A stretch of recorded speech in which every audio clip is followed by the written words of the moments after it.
No Oriente Médio, a fé reza por paz, mas a política responde com mísseis. De um lado, Israel, do outro, o Irã.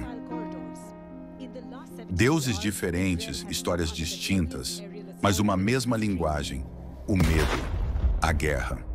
É fácil achar que essa guerra é só deles. Mas e se ela for nossa também? Se não for apenas sobre religião, petróleo ou território? E se tudo isso for o eco de um mito antigo, um mito que nunca morreu? Hoje você vai entender por que, às vezes, Deus parece ser o maior general da guerra.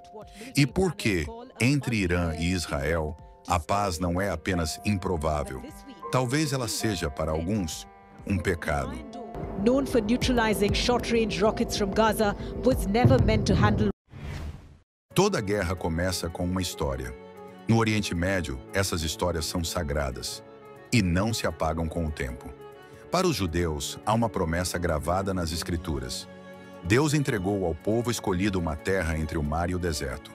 Não é apenas geografia, é destino, é direito divino. Já para os xiitas do Irã, a história começa com um martírio. A morte de Hussein, neto do profeta Maomé, não foi só um evento histórico.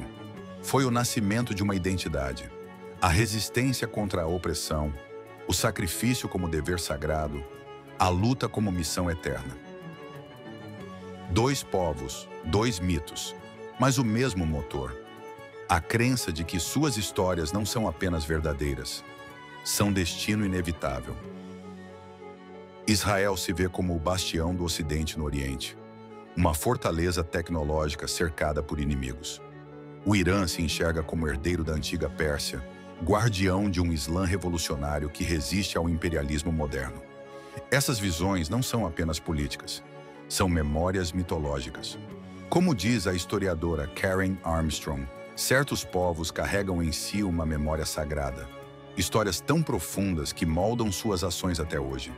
O politólogo Motahedeh chama isso de história viva. Passado que não morreu, só mudou de roupagem. Quando um líder fala em guerra, ele pode estar lendo um capítulo de um livro escrito séculos atrás. E quando uma nação acredita que sua missão é divina, o campo de batalha vira altar, a vitória, um milagre, e a derrota, impossível. Quando a fé se torna Estado, a guerra deixa de ser estratégia e vira mandamento. No Irã, o Ayatollah não é apenas um guia espiritual, ele é o comandante supremo. O governo não apenas ouve o clero, ele nasce dele. A Constituição se curva ao Corão, e quem governa não são burocratas, mas homens vestidos de preto, cujo poder vem de Alá. Em Israel, a linha entre Estado e religião é tênue, muitas vezes inexistente. Desde o nascimento do Estado judeu, a fé tem sido seu escudo e sua bússola. Partidos religiosos decidem políticas. Rabinos abençoam soldados antes da batalha. E a ideia de que o povo judeu voltou à Terra Prometida por vontade divina transforma muros, checkpoints e fronteiras em dever sagrado. Quando o Estado é sagrado, a guerra vira missão.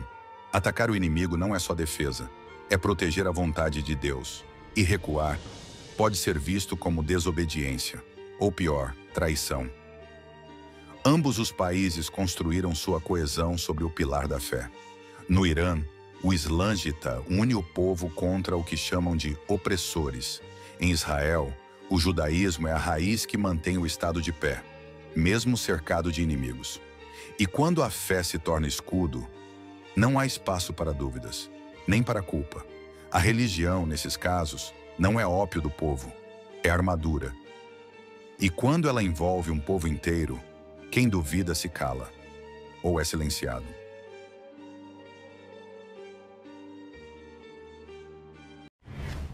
Na guerra sagrada, Deus é o motivo, mas o Estado é a engrenagem.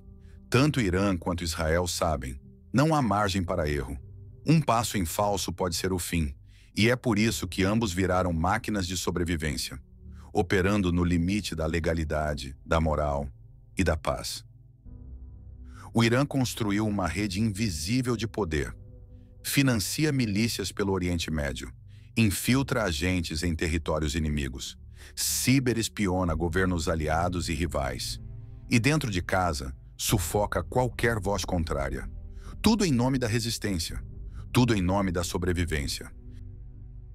Já Israel domina outro tipo de guerra, a guerra invisível, espionagem silenciosa, assassinatos seletivos, sabotagens nucleares em território inimigo. Ali cada ameaça é respondida antes mesmo de se concretizar. O politólogo Vali Nasr chama isso de realismo sagrado. Usar a fé como justificativa para as ações mais frias e estratégicas do Estado. Já Ronen Bergman, ao descrever os métodos do Mossad, resume tudo numa frase dura: levantar-se e matar primeiro. Não se trata mais de vencer guerras. Trata-se de garantir que o país ainda exista amanhã. No final, tanto Irã quanto Israel operam sob a mesma lógica: sobreviver, a qualquer custo. Nem sempre por convicção, muitas vezes por medo. Porque quando se vive cercado por inimigos reais ou imaginários, a paz é um luxo e o silêncio, uma fraqueza. Em Teherã, jovens sonham com liberdade, mas vivem sob vigilância. Ouvi-la pode ser crime, mostrar-se livre, uma sentença. Em Tel Aviv, famílias buscam normalidade, mas dormem com os alarmes ligados. A qualquer hora, tudo pode parar. Um aviso, um estouro no céu, e a vida se esconde outra vez. A guerra não é uma escolha da maioria, mas a maioria vive dentro dela. Como prisioneira, sem voz, sem opção. A fé protege o Estado, mas não salva o povo. A religião é usada como escudo e muitas vezes vira uma cela entre mártires exaltados e heróis imaginários. Sobram os civis, que não rezam por guerra, nem marcham por glória, apenas querem passar o dia em paz, comer, amar, dormir sem medo. A guerra nessa região não é democrática. Ela é imposta, e quando a sobrevivência se torna doutrina, o povo aprende a calar, porque quem fala desaparece ou morre com uma bomba que ninguém viu chegar. Toda fé tem seu paraíso, mas algumas acreditam que ele só virá depois do fim. Em Israel há uma doutrina guardada a 7 chaves, a doutrina Sansão, um pacto silencioso. Se o país estiver à beira da destruição, não morrerá sozinho. Levará o inimigo consigo, e talvez, quem sabe, até o mundo também. No Irã, o fim também faz parte da fé. A visão escatológica xiita fala do Mahdi, o redentor esperado que surgirá no caos final. Alguns dizem que certas alas do regime acreditam: quanto maior o desastre, mais rápido ele virá, que o fim pode ser acelerado pelo fogo. Quando a destruição é interpretada como sagrada, a paz vira suspeita, um pecado, um obstáculo ao plano divino. O inimigo não é apenas humano, é símbolo do mal. Exterminá-lo não é crime, é dever, é destino.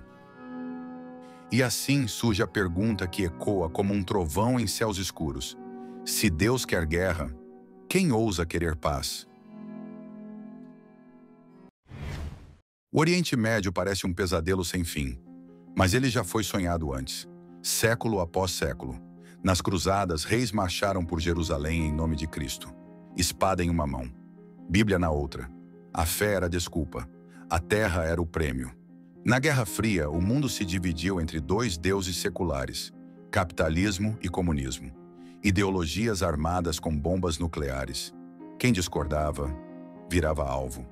No Vietnã, 2 gigantes decidiram que valia a pena sacrificar um povo pequeno para provar qual verdade era maior. O resultado? Milhões de mortos e nenhuma verdade intacta. Hoje, Irã e Israel repetem o ciclo. 2 países pequenos, 2 histórias imensas, 2 fés transformadas em armamento, 2 povos com medo, presos à missão de provar que sua dor é mais legítima. A história não se repete à toa, ela se repete porque ninguém ouviu da primeira vez.